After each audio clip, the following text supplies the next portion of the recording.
Assalamualaikum warahmatullahi wabarakatuh. Hari ini kami ingin membentangkan tentang satu tajuk pembentangan kami, iaitu solat gerhana dan solat Jumaat. Saya Muhammad Amir Firdaus bin Muhammad Fazli. Ini Ahmad Sofan Siddiqui bin Mat Sabri. Nama ana Muhammad Amir bin Kamarudin. Ismi Ahmad Lutfil Hadi bin Sabri. Solat Jumaat. Yang pertama, pensyariatan solat Jumaat.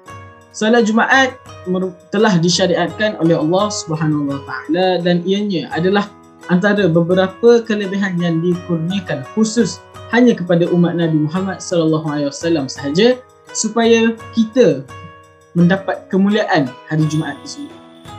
Hal ini adalah berdasarkan hadis daripada Abu Hurairah radhiyallahu anhu.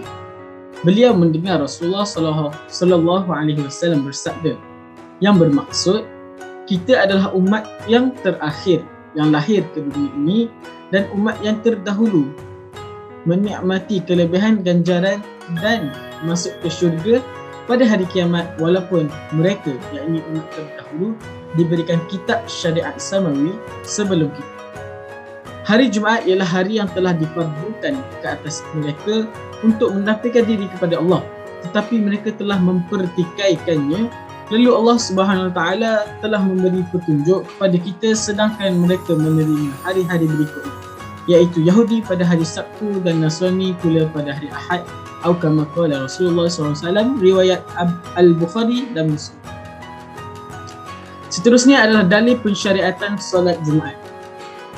Dalil disyariatkan dan diwajibkan solat Jumaat berdasarkan firman Allah Subhanahu Wa Taala dalam kitabnya dalam surah Al-Jumu'ah ayat 6, ayat 9, yang membawa maksud, wahai orang-orang beriman, apabila diserukan azan untuk mengerjakan sembahyang pada hari Jumaat, maka bersegeralah kamu pergi ke masjid untuk mengingati Allah dengan mengerjakan sembahyang Jumaat, dan tinggalkan berjual beli, yakni pada saat itu, yang demikian adalah baik bagi kamu jika kamu mengetahui hakikat yang sebenar. Sadaqallahul azim. Seterusnya, hikmah pensyariatan solat Jumaat. Solat Jumaat disyariatkan mempunyai hikmah dan faedah yang banyak. Dan antara hikmah yang terpenting ialah orang Islam akan dapat bertemu bagi peringkat Qaryah di masjid sekali seminggu. Justru hari Jumaat adalah perhimpunan mingguan, kerana pada hari itu orang Islam dapat bertemu dalam satu kumpulan bersama-sama pemimpin-pemimpin mereka, iaitu imam dan khatib. Sebab itu Allah Subhanahu Wa Taala berkali-kali menggesa orang Islam untuk hadir bersolat Jumaat pada hari tersebut dan memberi amaran kepada mereka yang meninggalkannya dan atau menang ringan terhadap perkara-perkara tersebut. Ini cukuplah kita merenung sabda Nabi Muhammad sallallahu alaihi wasallam yang membawa maksud, barang sesiapa yang meninggalkan 3 kali Jumaat kerana meringankannya, maka Allah Subhanahu Wa Taala akan menutup pintu hatinya, atau kama qala Rasulullah sallallahu alaihi wasallam, riwayat Abu Dawud. Syarat wajib solat Jumaat. Yang pertama, beragama Islam. Yang kedua, baligh. Yang ketiga, berakal. Yang keempat, bebas sepenuhnya. Yang kelima, lelaki. Yang keenam, sihat tubuh badan dan bermukim di tempat solat Jumaat yang didirikan. Seterusnya, syarat sah solat Jumaat. Syarat sah solat Jumaat ada 4. Yang pertama, didirikan di dalam waktu zuhur. Yang kedua, tempat mendirikan solat Jumaat itu hendaklah ditetapkan seperti masjid, dewan, padang dan sebagainya. Yang ketiga, mestilah berjemaah sekurang-kurangnya 40 orang yang cukup syaratnya. Dan yang keempat, didahului dengan 2 khutbah. Rukun Jumaat. Yang pertama, ketika membaca khutbah, khatib hendaklah berdiri jika mampu. Di antara kedua-dua khutbah tersebut hendaklah diselangi dengan duduk. Khutbah tidak dikemudiankan daripada solat Jumaat. Khatib hendaklah suci daripada hadas kecil dan juga hadas besar serta najis yang tidak dapat dimaafkan pada pakaian, pada dan badan dan tempat. Khatib juga hendaklah menutup aurat dengan sempurna. Rukun-rukun khutbah Jumaat hendaklah dalam bahasa Arab. berturut-turut antara rukun-rukun khutbah yang pertama dan kedua, dan antara khutbah dengan khutbah kedua dengan solat Jumaat.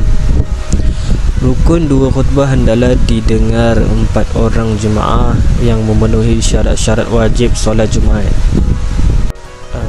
Memuji Allah Subhanahu Wa Taala dengan menggunakan sebarang lafaz, bersalawat ke atas Nabi Muhammad sallallahu alaihi wasallam dengan sebarang lafaz salawat. Sebutan nama Nabi Muhammad sallallahu alaihi wasallam hendaklah disebut dengan jelas seperti lafaz Nabi, Rasul dan Muhammad, dan tidak memadai dengan sebutan ganti nama sebagai ganti kepada lafaz-lafaz tersebut. Memberi nasihat supaya bertakwa kepada Allah SWT dengan menggunakan sebarang lafaz dan gaya bahasa. Membaca satu ayat Al-Quran pada satu daripada dua khutbah. Ayat Al-Quran yang dibaca itu hendaklah boleh difahami dengan jelas maknanya. Tidak memadai membaca satu ayat daripada huruf pada awal surah. Mendoakan orang mukmin dalam khutbah kedua dengan sebarang doa. Adab Jumaat dan cara-caranya. Okey, yang pertama, mandi, memakai pakaian yang terbaik, bersegera ke masjid, diam ketika kedua khutbah, membersihkan tubuh daripada kotoran, bau, dan memakai minyak dan wangi-wangian, memotong kuku dan mengemaskan rambut, solat 2 rakaat ketika memasuki masjid. Okey, rukun Jumaat, solat 2 rakaat secara berjemaah. Adab umum pada hari Jumaat. Yang pertama, sunat berselawat ke atas Nabi Muhammad SAW dengan banyak pada malam dan siangnya. Memperbanyakkan doa pada malam dan siangnya. Dan yang terakhir, membaca surah Al-Kahfi pada malam Jumaat dan siang. Solat gerhana. Pengertian dan pensyariatan solat gerhana. Gerhana matahari kusuf dan gerhana bulan khusuf dari segi bahasa adalah tertutup cahayanya sama ada sebahagian atau keseluruhannya. Kedua-dua perkataan boleh digunakan untuk maksud dua jenis gerhana tersebut. Solat gerhana matahari dan bulan tergolong dalam jenis solat yang disyariatkan kerana bersebab. Dalam solat ini, orang Islam memohon kepada Allah SWT agar menghindarkan segala bencana dan mengembalikan cahaya. Solat gerhana matahari disyariatkan pada tahun kedua Hijrah, manakala solat gerhana bulan pada tahun kelima Hijrah. Hukum solat gerhana ialah sunat muakkad. Dan seterusnya mengenai cara solat gerhana. Cara solat gerhana ni ada dua. Yang pertamanya dilakukan pada setiap rakaat tu dengan 2 kali berdiri, 2 kali bacaan Al-Fatihah dan 2 kali bacaan surah, 2 kali rukuk, yang mana seperti solat-solat yang biasa. Itu cara pertama. Cara kedua ialah dengan 2 rakaat juga, cuma setiap rakaat tu kita baca 2 kali Al-Fatihah, 2 surah, 2 rukuk. Itu cara yang kedua. Seterusnya kita pergi kepada tiada qada. Tiada qada dalam solat gerhana. Yang mana apabila luput waktu solat gerhana, yakni setelah matahari atau bulan bersinar semula sebelum melakukan solat. Bermakna ketika itu kita belum lagi melakukan solat sunat gerhana, sedangkan matahari dan bulan telah kembali semula. Jadi tidak disyariatkan kita mengqadakkan balik solat sunat gerhana, kerana solat itu tergolong dalam jenis solat yang bersebab. Justeru apabila hilang sebabnya, maka hilanglah tuntutan bersolat tersebut.